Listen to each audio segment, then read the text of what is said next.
మీ business ఏదైనా మీ ఊర్లో promotion చేయాలంటే అది సుమన్ టీవీతోనే సాధ్యం. ఇప్పుడే సంప్రదించండి. Welcome to Suman TV Warangal. నేను మీ స్వాతి బచ్చు. గత కొద్ది రోజులుగా మనందరం కూడా ఇక్కడ సేఫ్ గా ఉన్నాము అనంటే ఎంతో మంది ప్రాణత్యాగం అనేది మనం మర్చిపోవద్దండి. సాధారణంగా జరుగుతున్న ఈ వారులో భారత్ పాక్ మధ్య జరుగుతున్న వారులో ఎంతో మంది అమరులైపోయినారు. ఆర్మీ వాళ్ళైతే మన కోసం ప్రాణత్యాగం చేస్తూ అక్కడ రేయిం పగలు కూడా వాళ్ళ కుటుంబాన్ని వదిలేసి అక్కడ మన కోసంగా ఉంటూ మన ప్రాణాలని రక్షిస్తూ ఉన్నారు. అలాంటి వాళ్ళలో ఇప్పుడు మనం బాధ కలిగించే విషయం ఏంటంటే మన మురళీ నాయక్ గారు చనిపోవడము. అతని కోసం ఇక్కడ ఆర్మీ వాళ్ళందరి కోసం కూడా చనిపోయిన వాళ్ళందరి కోసం కూడా నివాళులు అర్పించడానికి మేము సైతం వాళ్ళ కుటుంబానికి ఉన్నాము అంటూ భరోసానిస్తూ ఈ రోజున రోడ్డున చిన్న పెద్ద తేడా లేకుండా ఇక్కడ నివాళులు అర్పించడానికి మన ముందుకు వచ్చారు ప్రజలు. కొంతమందితో మాట్లాడదాం. ఇప్పుడు మనం వరంగల్ పుప్పాలగుట్ట ఏరియాలో ఉన్నాము. ఒక్కసారి మాట్లాడే ప్రయత్నం చేద్దాం. నమస్తే అండి. హాయ్ అండి. చెప్పండి, అసలు ఈ ఆర్మీ వాళ్ళ గురించి మీరు నివాళులు అర్పించే ఉద్దేశాన్ని ప్రజలకు ఒక్కసారి వివరించండి. అంటే వాళ్ళు కష్టపడుతున్నాం కాబట్టి మనం ఇలా నిలబడి ఇక్కడ చేస్తున్నాం. వాళ్ళ జీవితాలకు పణంగా పెట్టి వాళ్ళు కృషి అంటే మన పాకిస్తాన్ వాళ్ళు అటాక్ చేసిన సింధూర్ అనే బీజేపీ మన మోడీ గారు మీరు క్వశ్చన్ చేశారు, మా మోడీ గారు ఆన్సర్ ఇచ్చారు. వాళ్ళు పణంగా పెట్టుకుంటూ మనం ఇంకా సుఖంగా హ్యాపీగా బెడ్రూమ్ లో కూర్చొని మనం న్యూస్ చూస్తున్నాం.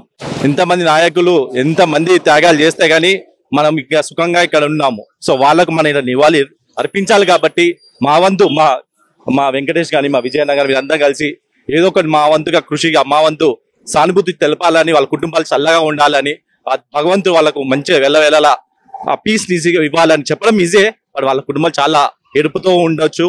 బట్ వాళ్ళ త్యాగాలు ఎప్పటికీ చిరస్మరంగా ఉంటాయి.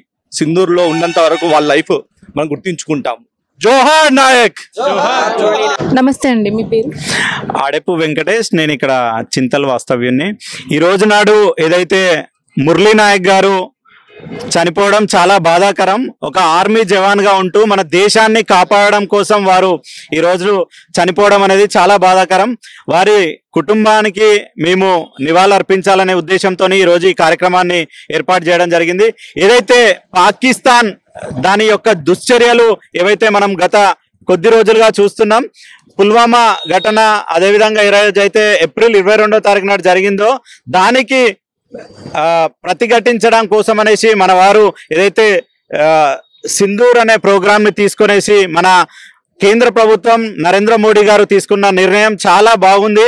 దాని ద్వారా ప్రపంచానికి మన భారత్ కు ఉన్నటువంటి ఆర్మీ యొక్క శక్తి ఏంటో వారు చూపిస్తున్నారు. దాన్ని ఈ రోజు నాడు మేము బలపరుస్తూ ఈ ప్రాంతం నుంచి మరి అదేవిధంగా ఎంతో మంది ఆర్మీ జవాన్లు వారి అసువులు బాస్తున్నారు. వారందరికీ కూడా మనవంతుగా కృషి చేయాలి, మనవంతుగా సానుభూతి తెలియజేయాలి, మనవంతుగా అండ ఉండాలి.